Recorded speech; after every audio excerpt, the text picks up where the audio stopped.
इस वीडियो में हम चर्चा करेंगे होलिका दहन की, होली की, और बहुत महत्वपूर्ण चर्चा होगी। आप सभी इसको समझ लें। और होली का पूजन कैसे करना है, होली का पूजन करने के बाद में कितनी परिक्रमाएं देनी है, फिर वो होली के दूसरे दिन होलिका दहन के बाद जिसे धूरणी कहते हैं उसमें हमको क्या करना है, इन सब विषयों पे सब चर्चा हम लोग इस वीडियो में करेंगे। जैसे आपको मालूम है कि कई जगह पे लकड़ियां इकट्ठी की जाती हैं, गाय के गोबर के कंडे होते हैं, आदि आदि जो पुरानी चीजें होती हैं वो हम तैयार करते हैं। ध्यान रखें कि इस होली पे या किसी भी त्योहार पे हमको हरे भरे वृक्ष नहीं काटने चाहिए, इन बातों का ध्यान रखें। सूखी लकड़ी, सूखी समुदाय का प्रयोग करें, नहीं तो कंडों का प्रयोग करें और अन्य साधनों का प्रयोग हम लोग कर सकते हैं। उसको इकट्ठा करें, गंगा जल से उसको शुद्ध करें, उस पर गंगा जल छिड़कें। इसके बाद उन पर पान, फूल, कुमकुम छिड़क कर उनकी पूजा करें।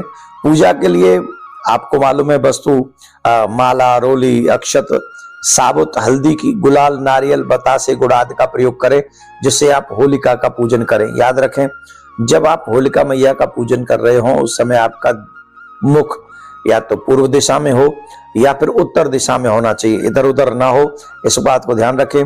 और होलिका में अग्नि के बाद जब आप परिक्रमा करें, या तो 5 परिक्रमा करें या 7 परिक्रमा करें, इस बात को ध्यान से सुन लें। और हमें इस मंत्र को बोलना चाहिए, अनेन अर्चनेन होलिका दिष्टाय देवताय प्रियंताम नमः। इस मंत्र का जाप करें, बोलते हुए पूजन करें।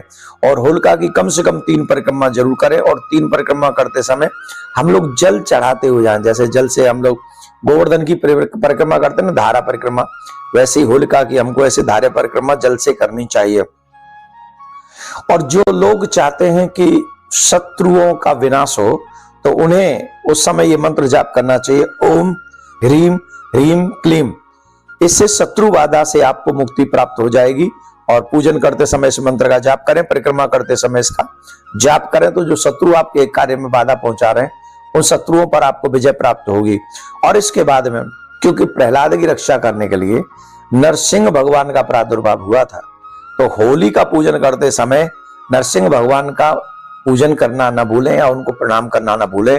और ओम नरसिंहाय नमः, श्री हरि भगवान विष्णु के अवतार भगवान नरसिंह ने अपने भक्त की रक्षा करने के लिए लिया था, तो उनका स्मरण करने से हमको चूकना नहीं चाहिए, उनका स्मरण अवश्य करना चाहिए।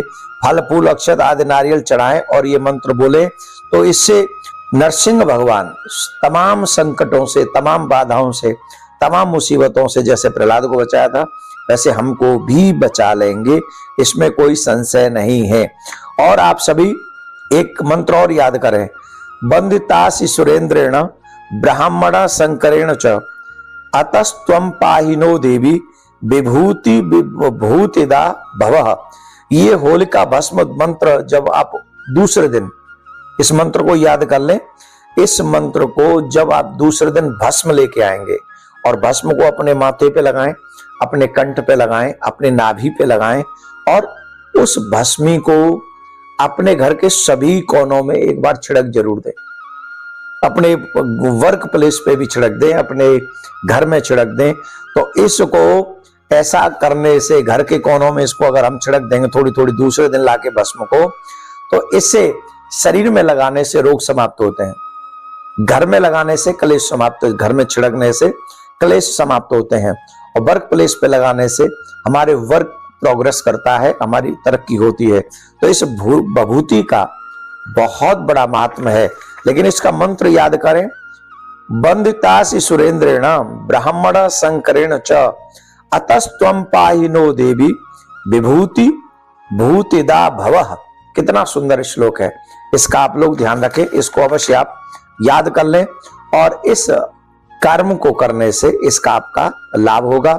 याद रखें, होलिका दहन भी दूसरे दिन आप लेके आए, वो घर में अवश्य रखें। जिस बच्चे की शादी न हो रही हो, बच्चे की शादी न हो रही हो, उसके अंग पे, माथे पे अवश्य वो धूली ब्रजरज लगाए, मतलब ब्रजरजी कहेंगे हम तो, पर आपके यहाँ जो रज बनती हो वो रज समझ के, प्रहलाद जी की चरण धूल समझ के, क्योंकि प्रहलाद जी को ही होलिका में जलाया गया था, लेकिन होलिका जल गई थी, प्रहलाद जी बच गए थे। ये भक्ति का प्रभाव था, ये आप सबको पता है। तो होली का त्योहार आप सबके लिए मंगलमय हो, आपके बच्चों के लिए मंगलमय हो। ये कुछ छोटी छोटी चीजें बताई, अगर आप इनका प्रयोग करेंगे तो संभवतः आपके जीवन में खुशहाली होगी। तंत्र मंत्र टोटका इन सब से बचें, लेकिन जो सनातनी व्यवहार है, जो सनातनी उपाय हैं, उनको आप कर सकते हैं। और ये हमारे ऋषि मुनियों की परंपरा है। बहुत बहुत साधुवाद, धन्यवाद, राधे राधे।